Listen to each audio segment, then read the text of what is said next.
everybody, this is Dangerous Dan live on your airwaves, and oh god, it's a fucking alien! That's the entire plot of this movie.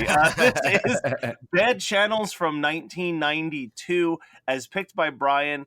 It seems like a movie I would pick. It really, truly does.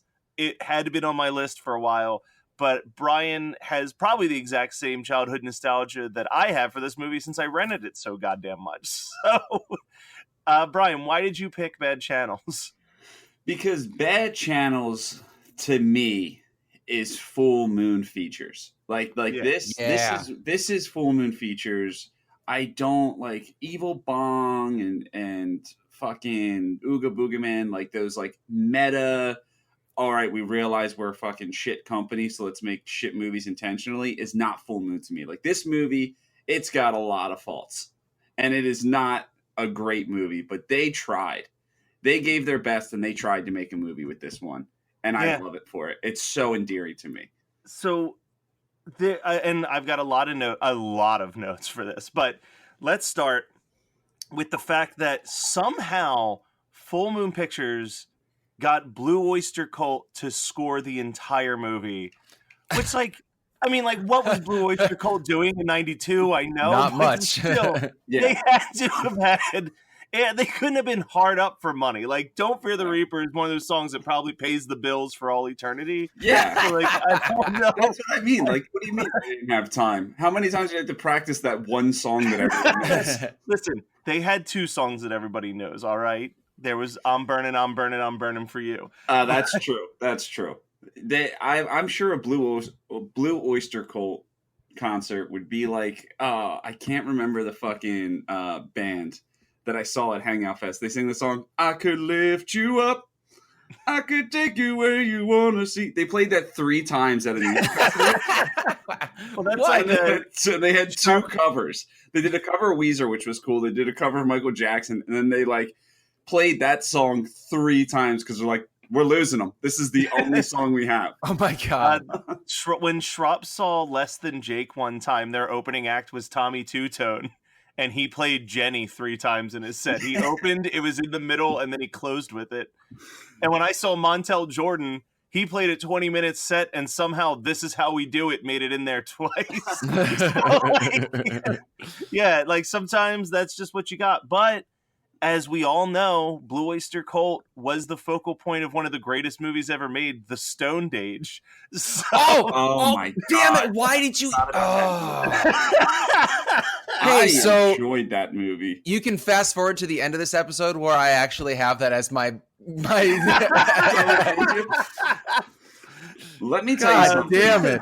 Let me tell you something. I haven't seen them since I was probably 10 or 12, but at the time, man, the Stoned Age and Detroit Rock City, I won't watch them because I know I'd probably hate them as adults, but they were the epitome of comedy when I watched them. Listen, the Stoned Age was really not very good. I specifically watched it because there were some boobs in it. I'm fairly certain it's not, but I loved it. I love that. Yeah. Watch for that with a future Patreon bonus. Yeah, Brian, next time you're over, I got it on DVD. We'll sit down and watch the Stoned Age. Of course you do. Jesus. So, the movie starts off, and you got this guy, and he's looking at the power lines, and everything's going crazy, and he goes, must be that their new radio station causing this. Which, then immediately after that, we have the exposition news interview where we find out that it isn't really a new radio station. They just realized that they could be syndicated. So it doesn't really, that the two are not connected, but it's station 666 that used to be all polka. No, it's not 60. It's not 666. It's broadcasting at 666 kilohertz. Oh, that was their big thing. Okay, because I thought that they were like Radio 66 too. They were. I think they're Radio 6. Yeah, K-Doll. But why? So here's my question for you guys. Can you suss out why it's 666 kilohertz, but it brings an alien instead of a demon? No. Nope, no logic to it. But they used to play all polka, and that's where we hear our first song by Psychotic Symphony. Psychotic Symphony, under the fake name of the Yucca Aliens, are doing the Old Lady Polka, which is the song that's playing over and over and over again as Dangerous Dan O'Dare is chained to his desk and he won't stop playing that song till someone guesses the combo.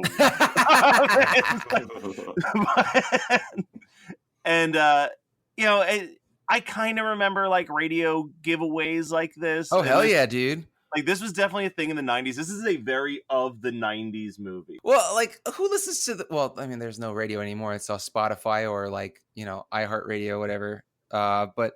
And Sirius XM Liquid Metal. So, all right. I am ostensibly the oldest of the three of us.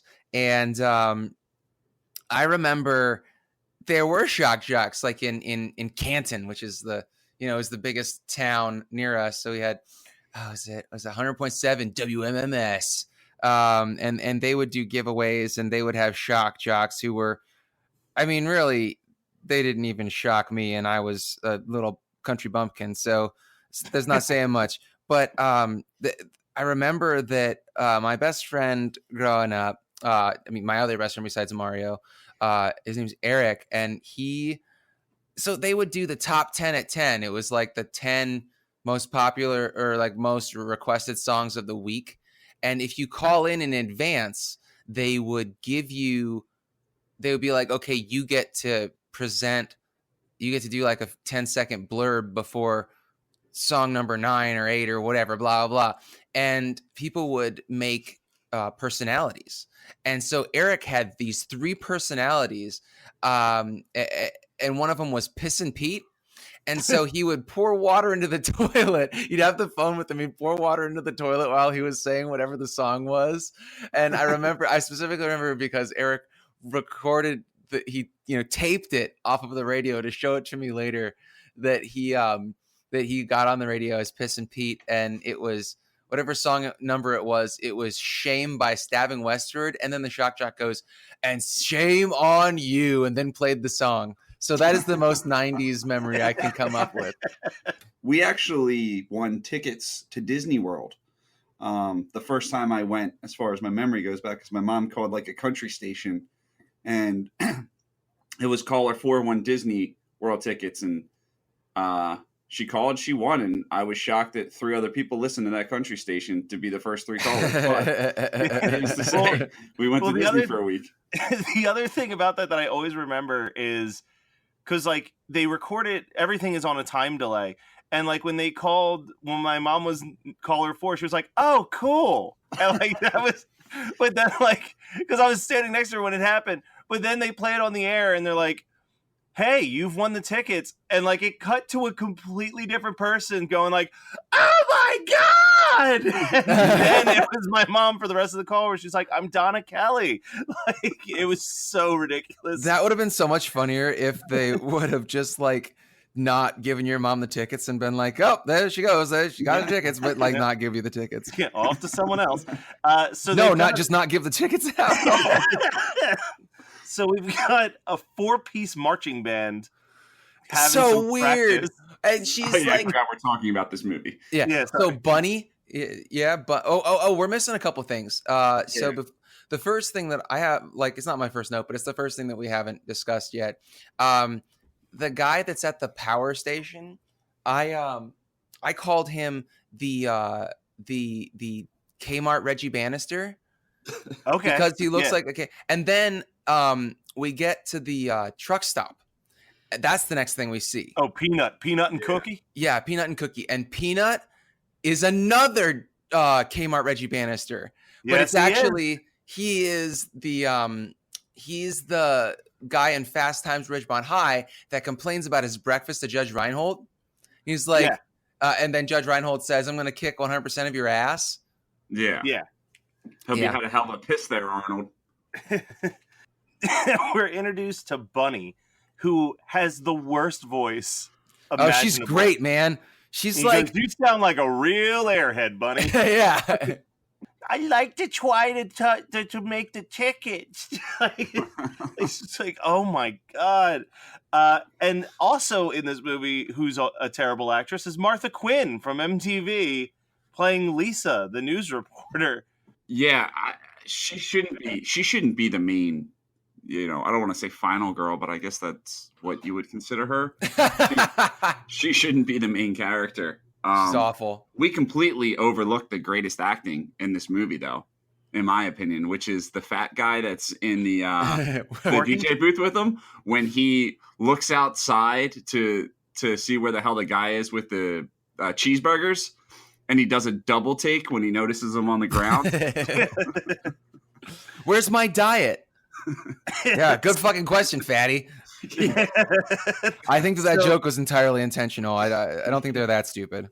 So my favorite line, and it's for the writing of it, is the cop. The cop is so over the top in this movie, and he goes, "Sounds like a lot of people been saying things tonight," but then he points to the guy who runs the radio station, and he goes, "I'm going to be real ticked off if this is a publicity stunt." And I was like, really grinding my gears, buddy. I can't remember. It was a few episodes back. We were just talking about how we respected a movie that everyone bought into the evil that was happening because it's very frustrating when they don't. This cop is seeing people dissipate in like just in thin air, just disappearing. And he's like, he's holding them hostage. I don't want to hear this alien mumbo jumbo. It's like you're watching people disappear in front of your eyes. He is the worst. And it takes forever for the alien to show up. Like, that's the other thing that kind of bothers me is there is so much of like Dangerous Dan O'Hare just being obnoxious as fuck. Like, there's this really offensive Confucius joke. Oh yeah, I have that line. Also, the girls, he's talking to the reporter, and she's like, very funny, not like, wow, you're a real piece of shit. Yeah. She's like, ha ha. Yeah. Let me tell you something. Asians are gonna get their revenge because they put up with the most racist shit in movies, like to this day, and they don't complain. So they're obviously like, just wait and see, you motherfuckers. The other favorite delivery of a line is shortly after the offensive Confucius joke scene, where Lisa and the police officers show up and find the one guy, and he's like, he put something right on my chest. It poked with some kind of rod. It was weird. It was like a haunted house, but like one that's put on by a church. I literally wrote right there on my chest, and then a bunch of scribbles, and then above it in parentheses, it just says unintelligible screaming. Like, it sounds like when Homer Simpson's injured. Yeah. I do love the costumes of the alien though, because they literally wrote, what a shitty alien costume. That is absolutely a villain in one of the Mighty Morphin Power Rangers episodes. I can't remember which one. And he describes it as a turd with a porthole window. Yeah. And that is very accurate to what it looks like. Yeah. So the funny thing about this is the first shot you get of the alien when it's backlit and there's a ton of fog. I was like, is this the sequel to Extro? Is this when he comes back? I will say that the actor who plays Dan O'Dare, though, is having a blast with this movie. Like, his over-the-top scream. There's like the one scene where they see the alien and him and Corky, the sound guy, grab each other and just screaming and looking at the camera and screaming. Yeah. And it's just like, they are...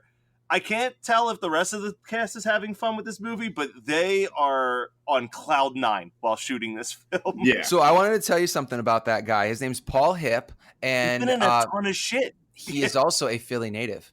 Yeah, he is.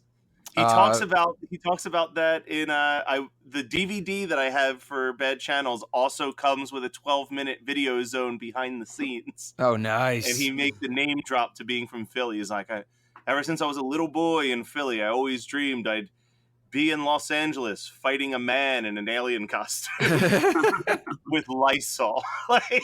Yeah, what a weird fucking twist. I know this is supposed to be a riff on War of the Worlds, and I get it, but it's just such a weird twist, man. So Martha Quinn in that video zone, I wish that they would have just let her be herself because she was so much... Which one's Martha Quinn? She's the reporter. Oh, okay. The former MTV VJ. Oh, okay.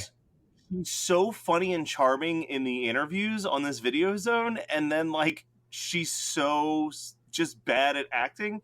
But she's like, most of the time that I'm in the movie, I'm screaming and reacting to a director waving his hand saying, "Pretend I'm an alien, pretend I'm an alien," or a piece of paper that's written on someone that says, "Imagine fungus here." I love that's how shitty it really was. Yeah. Man, I wish that version of her was the reporter, like this real sarcastic like person, but no. Instead, we got her being like, "I've got the story of the century, yay!" She's all. It was such a bad decision to have like any MTV VJ do anything ever, especially be an MTV VJ. But so they this kind of reminds me of how in Smiley that we just discussed like 2 weeks ago, that has all YouTube personalities and they suck. Yeah. Like some people just know who doesn't suck though? That little fucking robot. That little guy in my body. Yes. And he's like, I love the robot eyes, and then I'm like, stop beating your robot. he's got a brain inside of a jar in his head. It's great.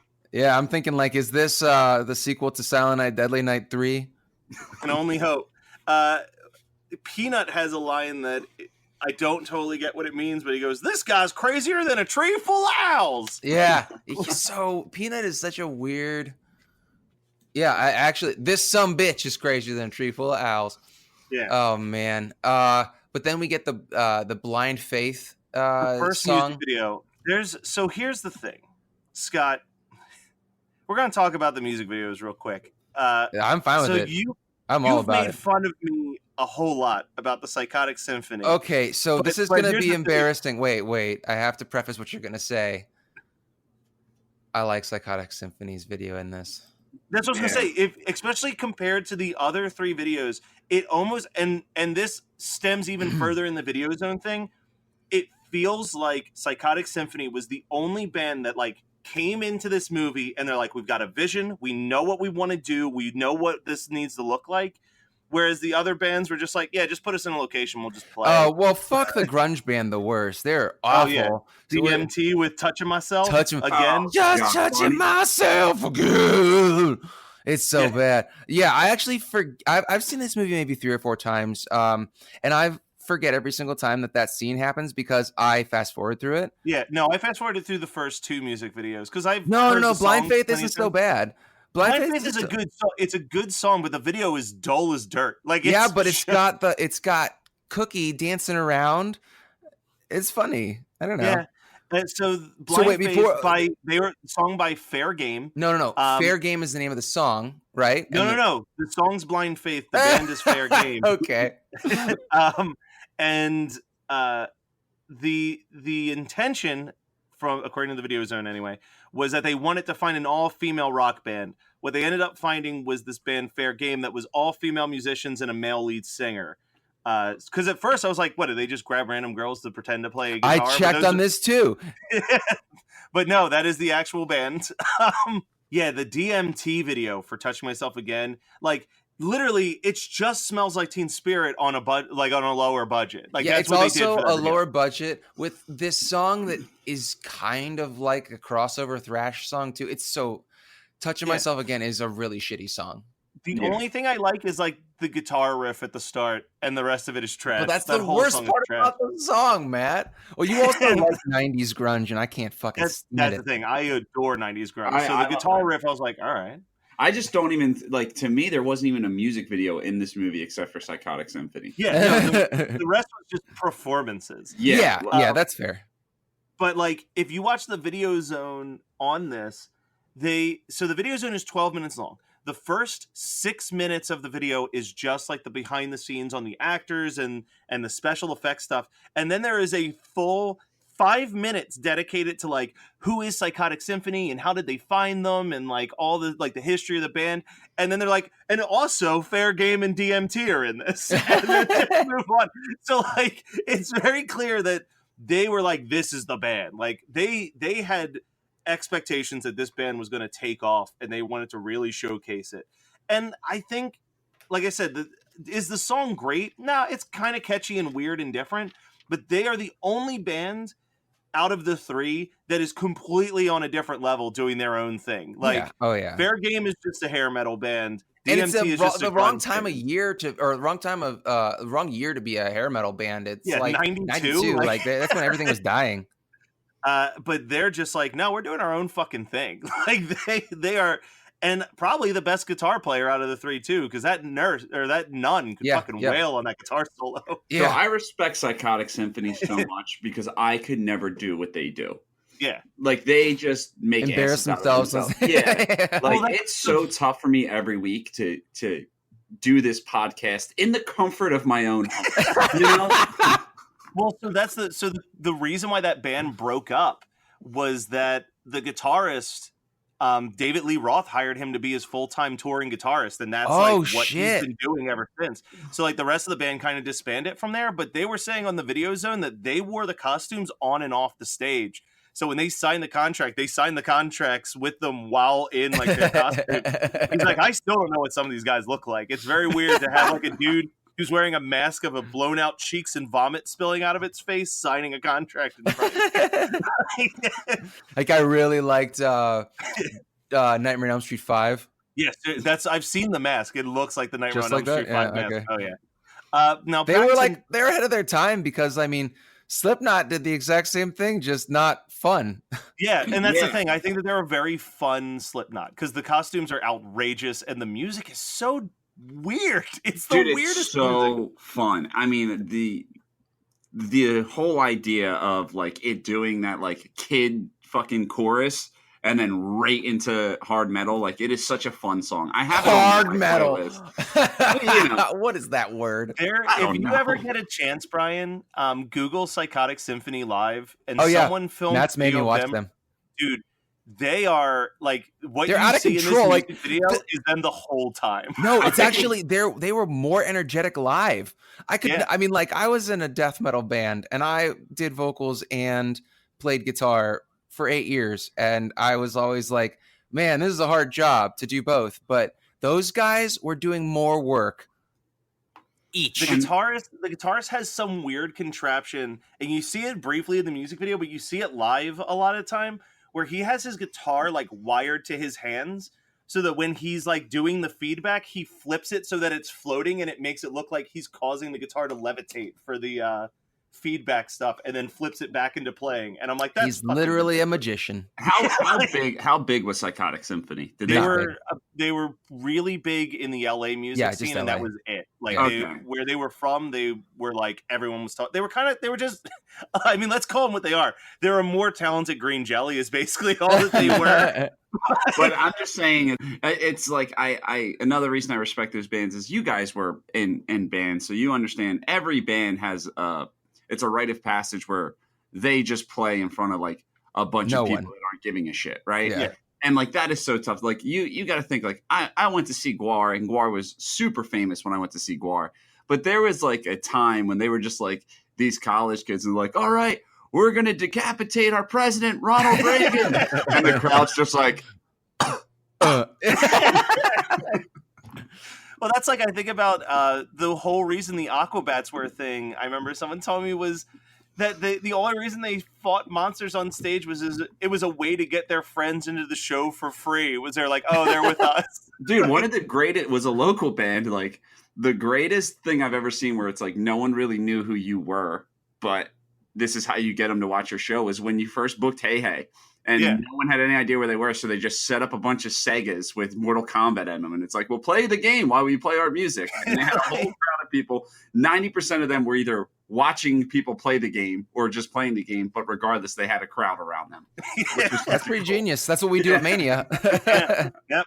That's where do you think I got the idea, Scott? Yeah. I learned from watching you, Hey.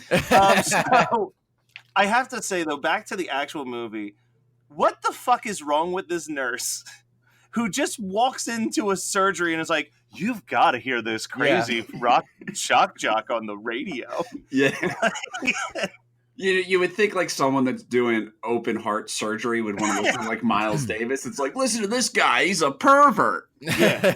And I will say the best effect in the entire film is shortly after that scene where the fungus starts like reacting to the radio, and it's this really cool like slimy hand thing. Like, yeah, but that's the only time they have like a legit special effect. The plant monster at the end is dumb. Oh, the 3-headed Audrey too? Yeah, yes! No, it doesn't look so good. Would that make it an Audrey 6? Yes. that's what I was at. So I will say the other part that I love is Dangerous Dan O'Dare is getting fed up. No one believes him. And he gets this phone call and he's like, caller, what is it? And he's like, hey, Dan, it's Roger, man.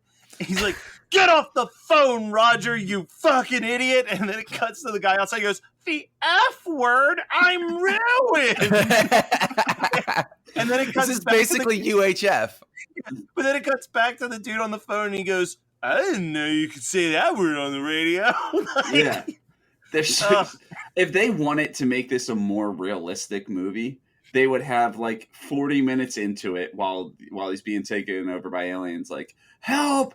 Someone calls in like, I like to guess the padlock for the chains. Oh my God. Also, why was there no music video when they were trying to get Lisa? Like all of a sudden, we don't need to go to these crazy, wacky sequences and we can just... They ran out of money. Yeah. They also ran out of women. Not women. They ran out of bands that they could finagle into being that's the thing. I own the soundtrack, and there's a band called Joker that has 2 songs on the soundtrack, like all the other bands that have music videos. So I'm assuming that they had every intention of there being a 4th band, and then just they didn't make the cut, I guess. Maybe they were pricks. But I do love how he describes the band geek. He goes, they miss Lisa and got some goofy-looking kid instead. He's just, hi, Bunny. But the alien don't like that, so he kills the robot, which was the most sad I was during this entire movie. I was like, no! Not the robot! But yeah, he pops the alien's suit with an X-Acto knife, which, like, why didn't you do that earlier? And it turns into the 3-headed Audrey 2, the Audrey 6, as we declared, which is a decent enough practical effect for a low-budget movie. It's goofy. Like, this is definitely like a... I think they absolutely knew what they were doing, and it worked to their benefit. The fight is ridiculous. There's like a point where they cut to this wide shot, and it's just a plant and 6 people just spraying it from a distance, screaming.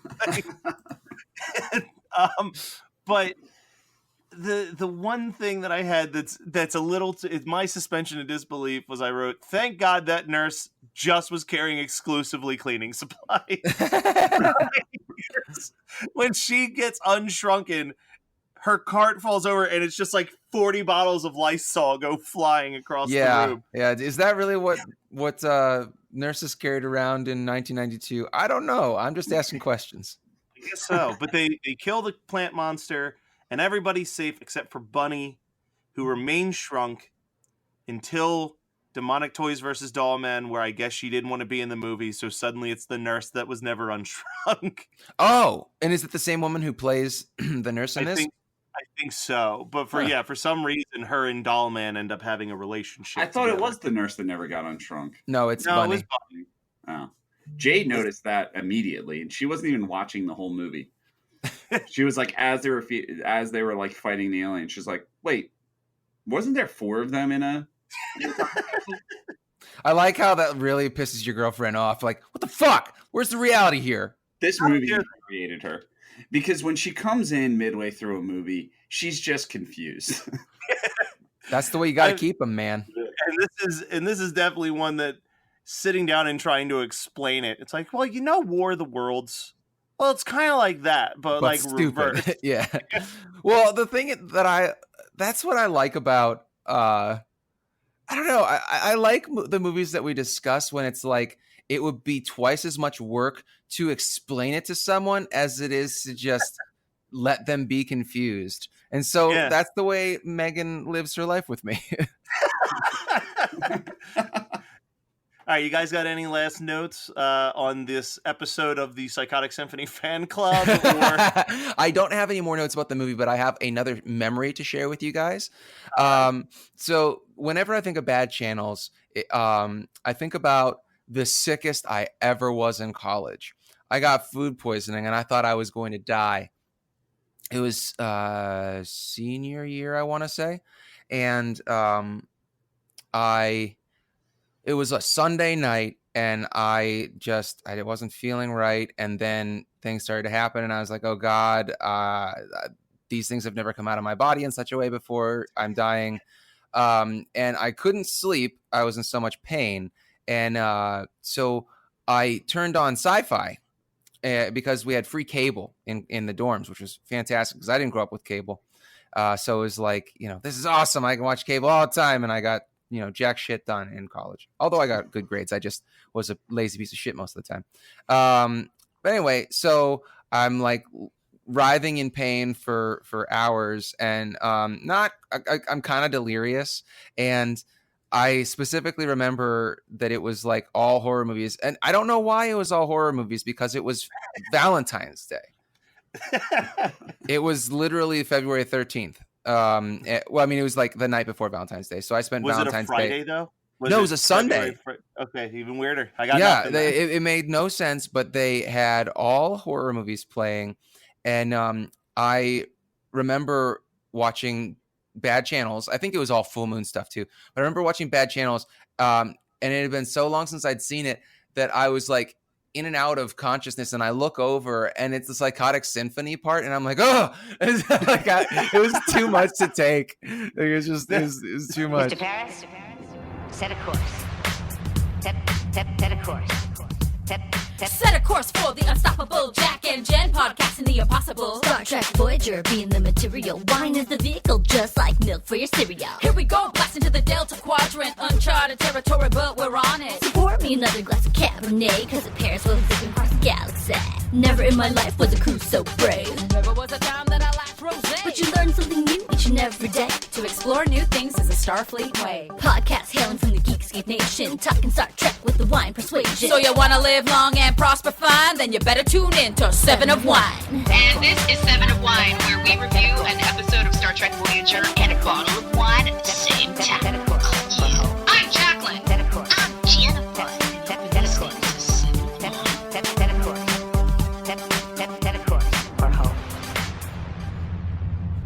What is your double feature for this bad boy?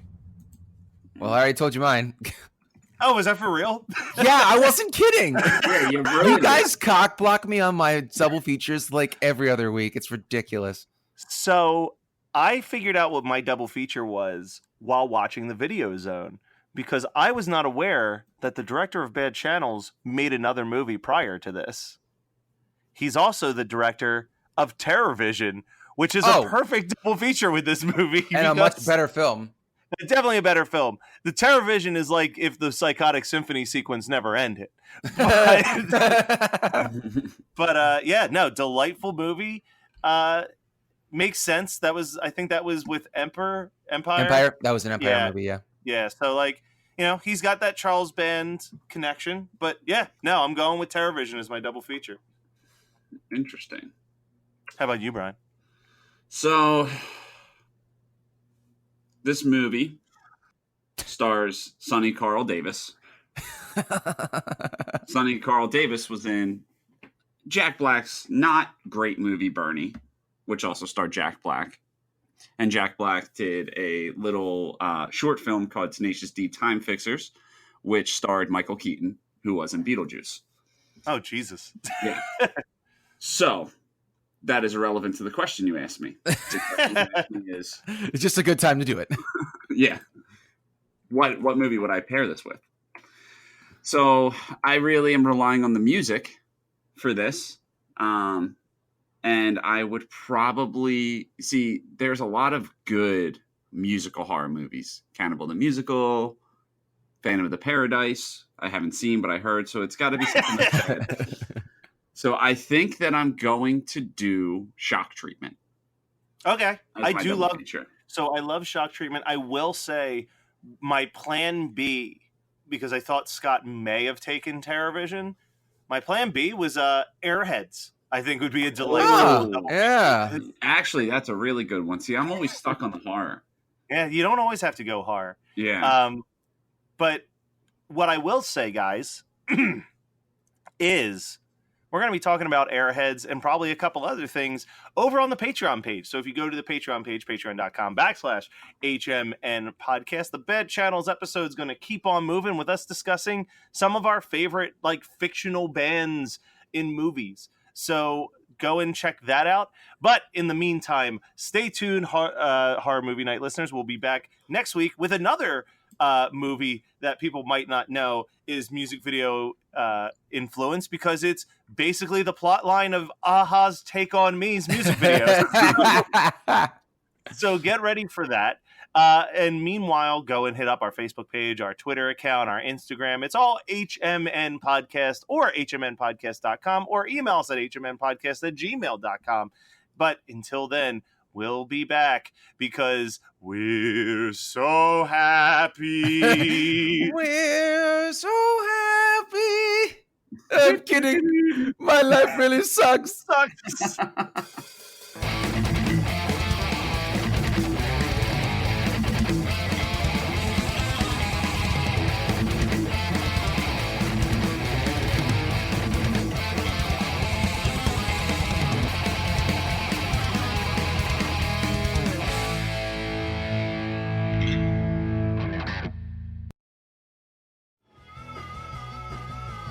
You're listening to the Geekscape Network.